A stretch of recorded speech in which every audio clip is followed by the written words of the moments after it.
Hello, good day. What's up? Sir Howard here. Welcome to another discussion na pag-uusapan natin dito sa Introduction to Psychology. And our topic for today is very interesting at the same time, very practical. Pag-uusapan natin ngayon yung tinatawag na human memory. Let's start by first defining what do you mean by memory. This is our ability to store and remember information. So I am using memory here as an action word, no? It is a kind of ability, something that we do. What do we do in memory? We try to store information and remember those information that we have stored. There are many other definitions of memory kapag nagbasa kayo ng textbooks in psychology, but lots of those definitions are very complex to understand. And I hate complexity. I am a teacher of simplicity, so I would rather define memory like this in my lecture. Okay? So why is it even important to study memory? In fact, hindi lang mga psych majors yung dapat nag-aaral ng memory. As long as you have a functioning memory, you need to be concerned about how memory works. There are 3 benefits why it's important to study memory. Number 1, this is a key to self-improvement. Para malaman mo or para ma-improve mo yung sarili mo, improve your weak points, the first step is for you to remember what are the weak points in the first place.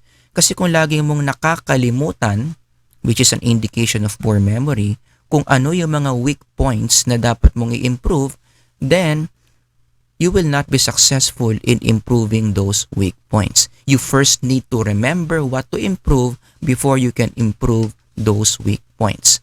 Number 2, it's important to study memory because this is the basis of our identity. If I ask you right now, who am I? Ano yung mga isasagot mo sa question na yan highly depends on what you remember about yourself. So if I ask you right now, sino ka ba? Tell me something about yourself. Believe it or not, you are going to activate your memory for you to find things that you're going to tell me about yourself. So you will tell me you are a college student, you are 19 years old, you love playing basketball, you love watching Netflix. Everything you said was based on what you remember about yourself. You were using your memory. And I hope you also notice, given that all our actions are also memory-based. Lahat ng bagay na ginagawa natin depends on what we remember about ourselves. For example, why are you even watching this lecture video in Introduction to Psychology? Ano yung mga nagtulak sa'yo to turn on your laptop and then log in to my channel and watch this video?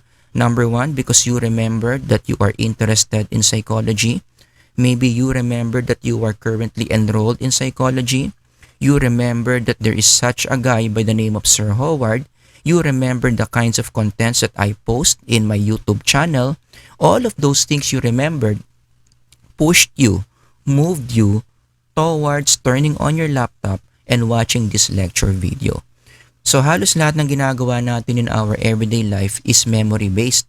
Kaya yung mga taong may mga problema sa memory, especially memory about themselves. A more technical term for that is autobiographical memory. Those people with problems with their autobiographical memory, talagang marami sa kanila disorganized about the things that they do because they remember poorly things about themselves na dapat nagiging basis ng actions nila. So they become very disorganized with the things that they do. Number 3, it's very important to study memory because it helps us meet societal demands. Sa buhay kasi natin, marami tayong mga demands that we need to meet if we want to maintain our quality of life. For example, in schools, we are demanded to pass exams.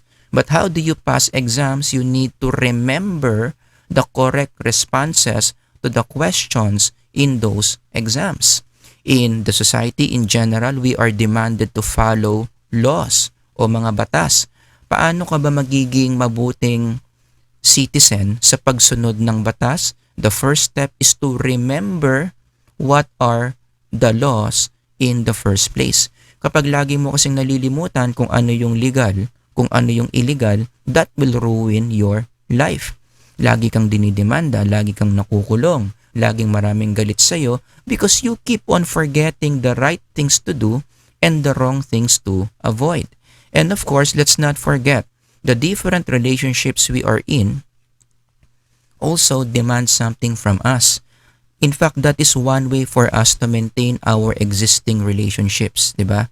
If we want to have a relationship with someone and sustain that relationship, we need to remember their demands. We need to remember the set of do's and don'ts in that relationship that we have.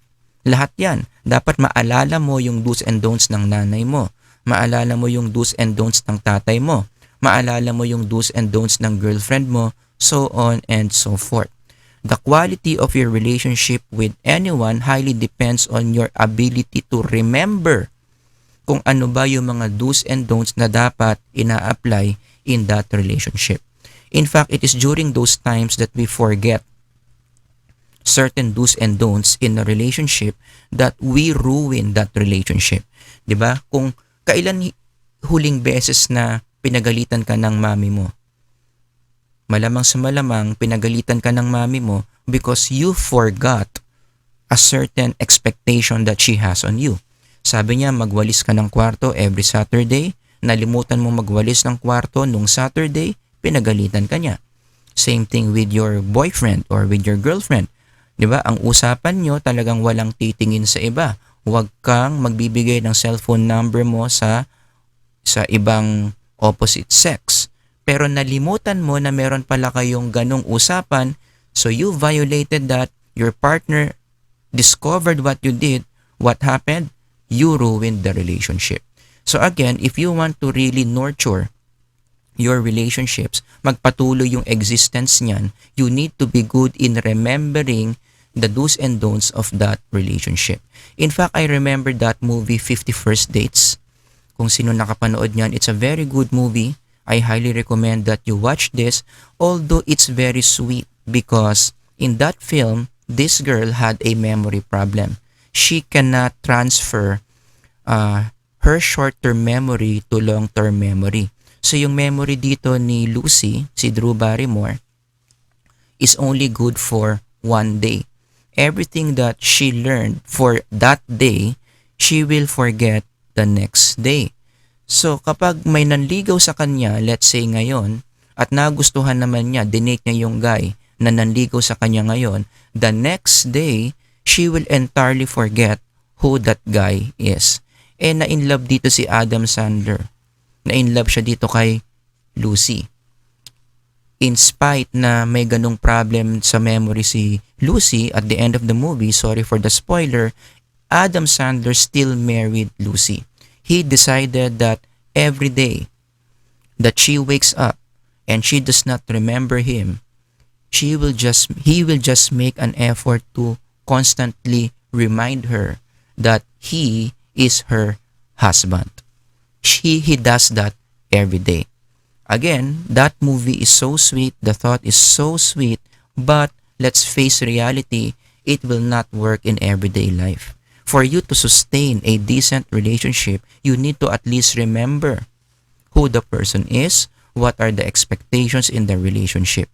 'Di ba? Kaya wag masyadong seryosohin yung 51st Date. It is just a fiction movie. It's not true. It will not work in everyday life. You need good memories to sustain relationships. Okay? So those are the following points you need to remember about human memory. Again, this lecture, I divided this into 3 parts para hindi naman masyadong overwhelming in studying human memory. But regardless which part are you watching about human memory, my goal here is very simple. We want to understand the different concepts in human memory so that it can help us improve our own memory para mas mabilis tayong makaalala ng mga bagay-bagay, no? So, since this topic is about memory, let me just give you an exercise where you are going to use your memory. I would like you to memorize Proverbs chapter 3 verses 5 to 6 word for word. Ready? Go. Memorize this word for word.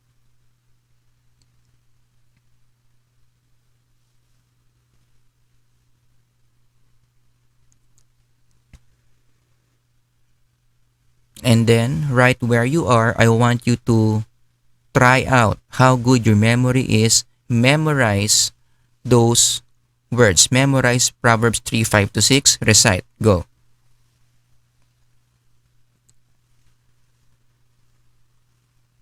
Alright? So if you are most students, a lot of you will not be able to recite Proverbs 3, 5 to 6 with accuracy. Marami pa rin kayong mali. Marami kayong nalimutan. Right?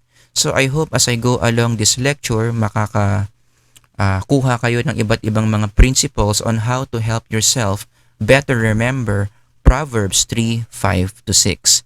Let's talk about principle number 1. Memorizing involves 3 phases. Before you can memorize anything that you want to memorize, wait lang meron akong typo dito. Anything, alright. So before you can memorize anything, you need to undergo 3 phases. In fact, lahat ng alam mo ngayon, everything that you can remember right now, the reason why you know these things, it's because you underwent those 3 phases. Excuse me.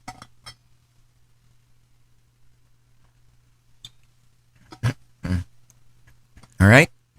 So anything that you can remember right now, before you can memorize anything right now, hindi ka makakalusot, you need to undergo those 3 phases. What are those 3 phases? The first one is called the encoding phase. This is a phase where we try to place an information inside our minds. That's the first step from the word encode. Bago mo ma-memorize yung isang bagay, maglalagay ka muna ng information inside your mind. Using the analogy of MS Word, let's say gumagawa ka ng project mo, inopen up mo yung MS Word, tapos nagta-type ka, right? Nasaan yung encoding doon? You are placing letters in that virtual bond paper. That's what you mean by encoding. You are typing letters, typing words, sentences, paragraphs in that virtual bond paper. You are encoding something in that virtual bond paper. You are putting information in that virtual bond paper. Now, when it comes to our minds, ganun din. Para ma-memorize natin yung isang information, the first step is we need to place something inside our minds. But what do we use? In using MS Word, the way we encode is we use the keyboard. Kailangan natin ng keyboard para makapaglagay ng information in the virtual bond paper. But when it comes to our mind, we use our attention. The first step for you to remember something, again, to memorize something, is to place something inside your head by using your attention. Para malagyan mo ng something yung mind mo, kinakailangan you pay attention to that something. So going back to, Proverbs 3, 5 to 6. Going back to that passage, where was encoding? Paano mo nilagay yung Proverbs 3, 5 to 6 inside your mind? You paid attention to the passage. Remember when I told you, memorize nyo to. What did you do? Your entire attention is focused on these words coming from Proverbs chapter 3 verses 5 to 6. Diba? Hindi mo pinansin yung pusa sa bahay mo. Hindi mo pinansin yung ingay sa labas ng bahay mo. What did you do? Your attention was focused on these words. That's what you mean by encoding. And given what encoding is, we can learn something very important here, that to pay attention is the way to remember better. Pay attention so you will remember better. The more you pay attention to something, the more you notice small details about something, the more likely you will remember that something later on. Kaya lagi kong tinatanong yan sa mga classes ko nung face-to-face, no? Bakit marami kayong nalilimutang details about a subject?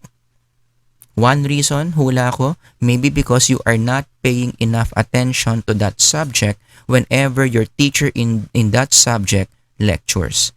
Kasi marami mga estudyante habang nagle-lecture yung teacher in a subject during face-to-face, nagdadaldalan, pasilip-silip sa cellphone. Kaya nangyayari, mababa yung attention that they pay to the class, they forget a lot of details that they needed to remember. In fact, kahit ngayong online learning, I think this is a very big problem. A lot of students are saying they are not getting enough learnings, they are not remembering enough details from online learning. Kaya maraming mga estudyante ayaw ang online learning. To the point, pinapahinto nila yung online learning, hindi raw kasi sila natututo. But before we blame the system of online learning, first ask the question, are you paying enough attention during your online learning class? Because based on my observation, based on my colleagues, no, maraming mga estudyante during online learning very distracted. Habang nag-online learning, meron pang ginagawang iba. Pasilip-silip sa Facebook, pasilip-silip sa Instagram, sa Twitter. You are so full of distractions. A lot of things are getting your attention away from the online learning that is going on. In fact, I would guess a lot of students today currently enrolled in online learning. Kapag nag-online learning at teacher, more than 50% of you meron pang ibang ginagawa. Sumisilip sa cellphone, meron pang isang window na naka-open, and worse, may mga alam akong estudyante naka-mute lang yung online learning habang nanonood ng Netflix.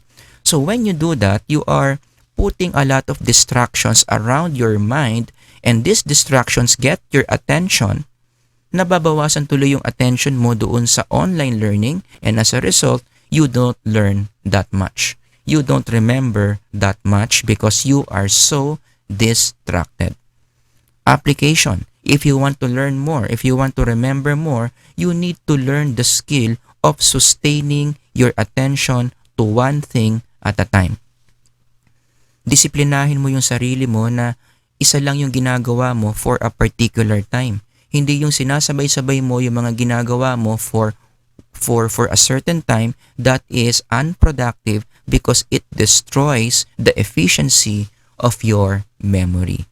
So yung mga mahilig mag-multitask dyan, yung mga mahilig na kung ano-ano pang ginagawa habang nag-online class, you need to really change that pattern if you want to get the most out of online learning. Number 2, the second phase of memorizing something is called the storage phase. Porket ba you are paying attention to that something, does that mean that you already remember what you are paying attention to? The answer is no. In fact, going back to my MS Word analogy, hindi porket naglalagay ka ng mga letters sa virtual band paper, the computer can already remember those details you encoded. Para maalala ng computer yung mga details na sinulat mo doon, you need to exert an effort to click on the save button. And then you assign a file name, and then you click on save, and that's the official time that your computer will store, will memorize the things you encoded. Ganun din naman sa ating memory, no? Hindi porket tinitignan mo yung isang detail, you already remember that detail. You need to exert effort for you to really remember that detail that you are paying attention to. And what do we need? What do we need for us to really enter that information into our memory system? Siyempre, gagamit tayo ng tinatawag na repetition or rehearsal. It is a psychological process where what we do here is we repeatedly process that information that we want to remember. Sa simpleng Tagalog, inuulit-ulit natin yung mga information na gusto nating maalala. Like, for example, most students, yan naman talaga ang strategy ninyo. Kapag meron kayong gustong ipasok sa inyong memory system because you know that you need this information later on, let's say, during an exam. So kung halimbawa, ipamemorize ko kayo ng mga words na yan in order. I want you to memorize these words in order. Ready? Go. Memorize it in order. And then the words will disappear. What were the words? O, diba? Paano nyo na-memorize yung mga words na pinakita ko kanina? Inulit-ulit nyo. You underwent repetition. You underwent rehearsal. How do you do that? You kept on reading these words over and over again. School, water, gen, psych, scissors, jelly. School, water, general psychology, scissors, jelly. School, water, general psychology, scissors, jelly.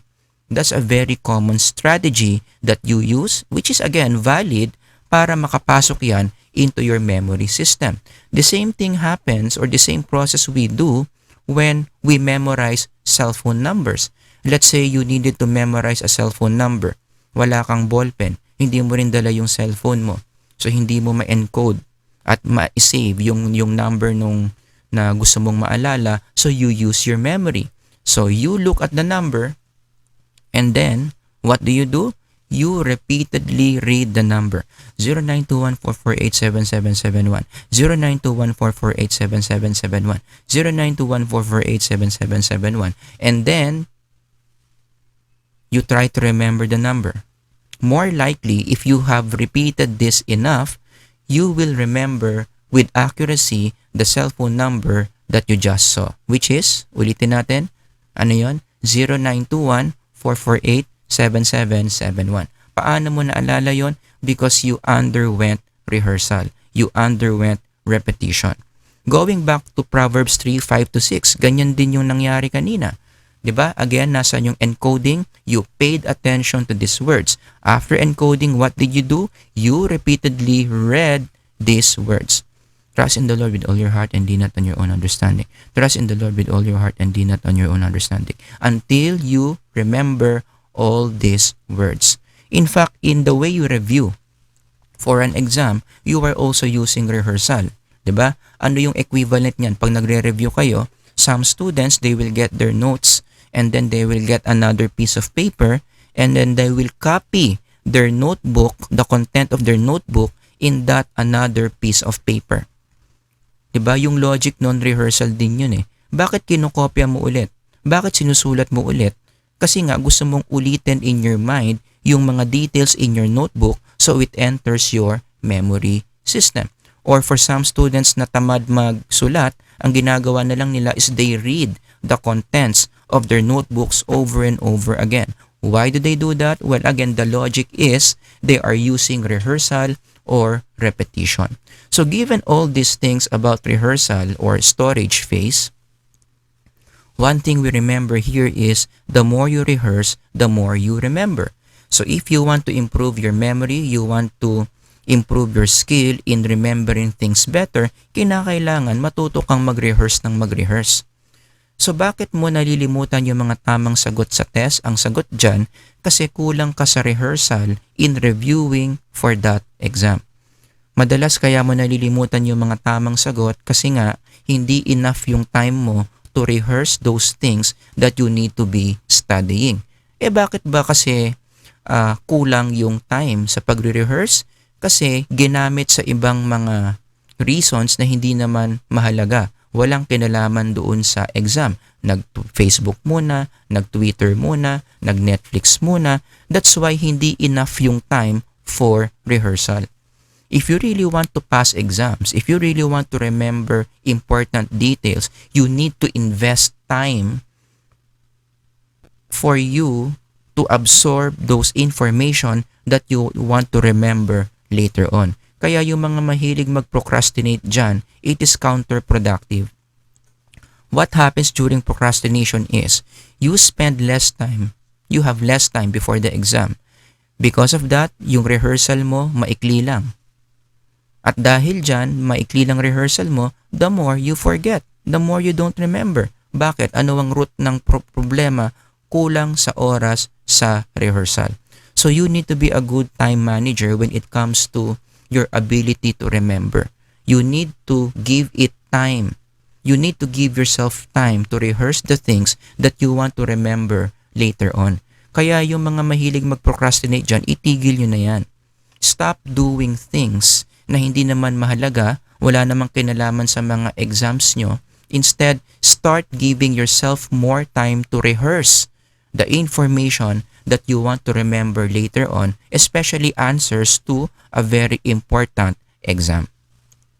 Okay? And last one, number 3, the third phase in memorizing something is called retrieval.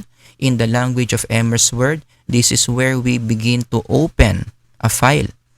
Diba? So, halimbawa, close mo na yung sinave mong file, and then kinabukasan, you need that file again, you go to that file, you double-click. What are you telling the computer when you double-click that file? You are saying to the computer, I want you to remember what I did yesterday in this document. And then your computer will open the file, and that's what your computer remembers about that file. Ganun din sa ating psyche. No? Yung mga information na tinago natin through rehearsal, we can reactivate, we can retrieve those information again. Ang tawag doon, retrieval phase, when you are now trying to recall certain things that you stored before. Yung mga nireview mo noon, ina-open mo ulit, ina-activate mo ulit. When you are in that phase, then you are in the retrieval phase. So let me just let you experience what it means to retrieve something. I want you to answer the following question. What is the capital city of the Philippines? If you have a good memory, you would answer Manila. Pero saan mo nakuha yung Manila? Because you went back to your memory warehouse, you searched for the word Manila, and so you located the word Manila, and that's what you said, the word Manila, right? Another example, I want you to retrieve in your memory system the full name of our current Philippine president. Rodrigo Roa Duterte. So, paano mo nasabi yung mga words na yon? Again, you went back into your memory system and you tried to locate that information. And when you located that information, yan na ngayon yung sinabi mo doon sa question. Yun na yung sinagot mo, yun na yung isusulat mo doon sa paper asking you about the full name of the president. Anong tawag doon? It's called retrieval. Now, what do you need for you to be able to retrieve information that are stored in your memory system? Ano yung naglalabas-masok doon sa memory system mo that is locating the information that you need? Yun yung tinatawag nating consciousness. Let me repeat, consciousness. It's very important if you really want to remember better. You want your consciousness to be efficient. You want your consciousness to be well-rested. You want your consciousness to be sharp. Because your consciousness is the one going into your memory system and locating information that you need to retrieve. Kaya tignan nyo kapag ang tao lasing, di ba, mababa yung kanyang ability to retrieve information. Kung mausap ka ng lasing, magtanong ka sa kanya ng mga questions that involve a lot of retrieval, a person who is drunk, less likely masasagot niya ng tama yung mga tanong mo because the consciousness right here is now intoxicated by alcohol, and alcohol makes your consciousness very less effective in retrieving information. In fact, another example of this, yung kapag nag-blackout ka, sobrang kalasingan mo, nawala na yung consciousness mo, and then kinabukasan nagising ka, and then somebody ask you, alam mo ba yung mga ginawa mo kagabi? Alam mo ba yung mga nangyari kagabi? Most likely that person will answer, no. You would not remember anything that you did last night because you were so drunk. Your consciousness is no longer working. So what happens is, when I ask you, ano yung nangyari sa'yo kagabi, alam mo ba kung bakit nandito ka sa Baguio? That person will not remember. Ang alam niya, nung medyo okay pa yung consciousness niya, huli siyang umiinom sa Bito Cruz. So hindi niya maalala kung paano siya naka-travel sa Baguio. Right? So that's how important consciousness is in the retrieval of the information that we need. Kaya again, ang magandang application dito, dapat laging efficient, laging sharp yung consciousness natin, especially when we know that we are facing a situation where we will need to retrieve information. Tulad nga ng pagkuha ng exam.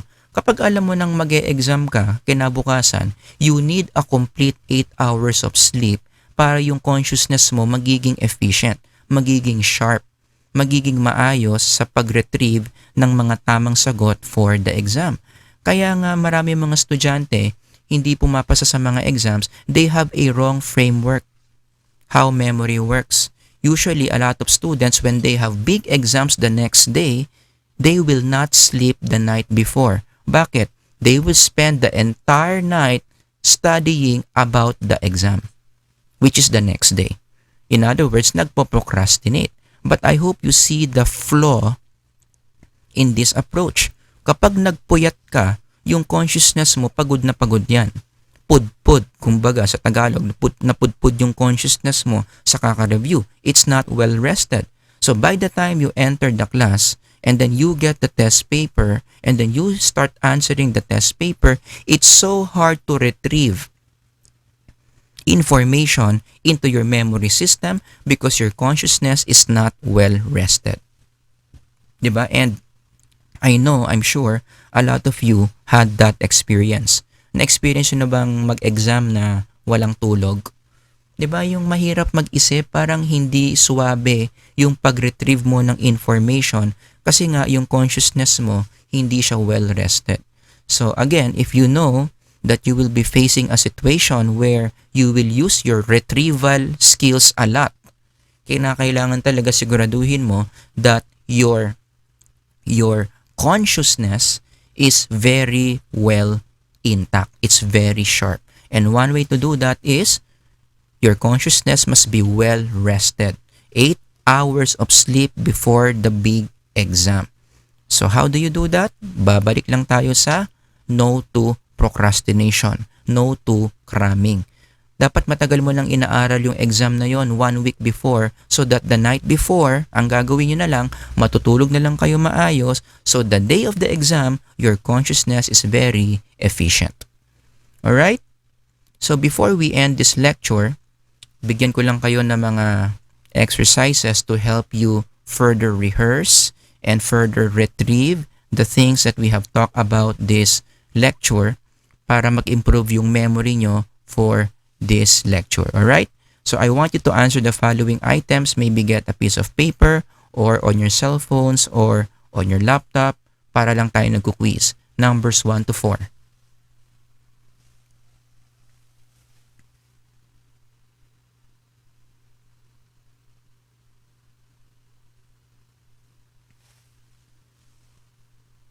And then numbers 5 to 6.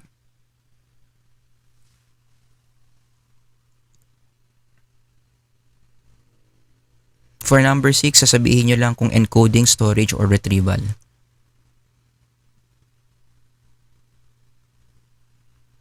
Now we answer.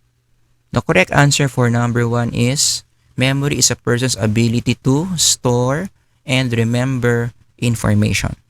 Number 2, the first phase to memorize something is the encoding phase. Number 3, in connection to encoding, to do this, a person needs to what? Ano yung dapat mong tool na gagamitin for you to encode? You need to pay attention to what you want to memorize. Give 100% of your attention to that something you want to remember. Avoid distractions. Number 4, the main way to store an information after encoding is the memory. In the memory is to, so after encoding, you move on to storage. And what do you do in the storage phase? You repeat, you rehearse the things that you want to memorize. So it's not enough to just pay attention to what you remember. You need to exert an effort to rehearse what you are paying attention to. So wag mo lang titigan ng titigan yan. Ulit-ulitin mo para maalala mo. Number 5, which of the phase? Trying to recall who is the parents of Jose Rizal in a test. The correct answer is this is retrieval because of the word recall. Kasi na-store mo na dati yan eh. So kung na-store mo na dati yan, yung consciousness mo, pupunta sa memory warehouse, and then it will look for the names of the parents of Rizal. I also want you to notice here how interconnected these three processes are, right? You will have nothing to retrieve if you did not store anything. And you will not be able to store something if you did not encode anything. Right? So these three processes are interrelated. Going back to that example on Rizal, halimbawa hindi mo alam yung sagot. What does that mean? Hindi mo alam yung sagot. Hindi mo alam yung full name ng parents ni Rizal. How do you interpret that? Well, in the first place, you did not encoded the names of Rizal's parents. Siguro nung tinuro yan, it's either you were absent or you were not listening. So you did not encode it, right? And because you did not encode the full name of Rizal's parents, hindi mo na-store. At dahil hindi mo na-store, tinanong kita ngayon kung ano yung pangalan ng parents ni Rizal, hindi mo ma-retrieve. Wala kang ma-retrieve. Pumasok yung consciousness mo doon sa memory system, doon sa memory warehouse, wala siyang makita na pangalan ng parents ni Rizal. So ang ending, blanco yung papel mo. Hindi mo masagot hindi mo makuha yung tamang sagot. You see, that's how interrelated those three processes are. And last one, number 6, which phase? Repeatedly reading a Bible verse so that you can memorize this later in your religion class. The correct answer is, this is, anong tama dyan? Repeatedly reading, this is rehearsal. Inuulit-ulit mong basahin yung Bible verse para ma-retrieve mo later on for your religion class. And given number 6, let me give you one last chance to memorize Proverbs 3:5-6. This time, I will give you more time to encode and to rehearse. Kanina kasi mabilis lang, no? So ngayon, more time. Ready? Go.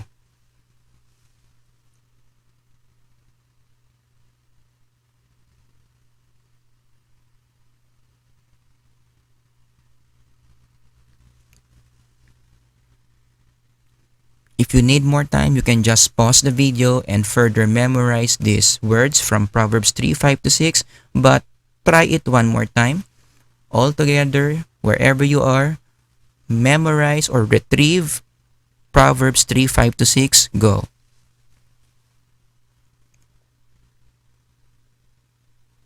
Chances are, because you were given more time rehearsing this, mas marami kang tama o mas closer ka na sa memorizing yung Proverbs 3:5-6. Bakit? Kasi mas marami kang time. Mas marami akong time na binigay. So, the more time I have given you, the more chances you had in rehearsing the Bible verse, which increase the chance na mamememorize mo ng tama yung Proverbs 3:5-6. So again, yung mga hindi pa rin naka-perfect ng Proverbs 3:5-6, what do? You just again go back to this part of the video, you pause it, and then you rehearse it again over and over again until you are able to perfect word for word Proverbs 3:5-6. Alright? So that ends our first discussion for memory. Ang gagawin nyo is you are going to watch out for my second video on understanding human memory. Biruin nyo, first lesson pa lang, ang dami na nating natutunan how to further improve our memories, right? So, more lessons like this as we go along the second lecture and the third lecture on human memory. Okay? So, thank you for listening, everyone. I hope I was able to add value to your psychological life. Again, abangan nyo yung aking second video on memory. I'll see you next time. Have a great day and God bless. Bye.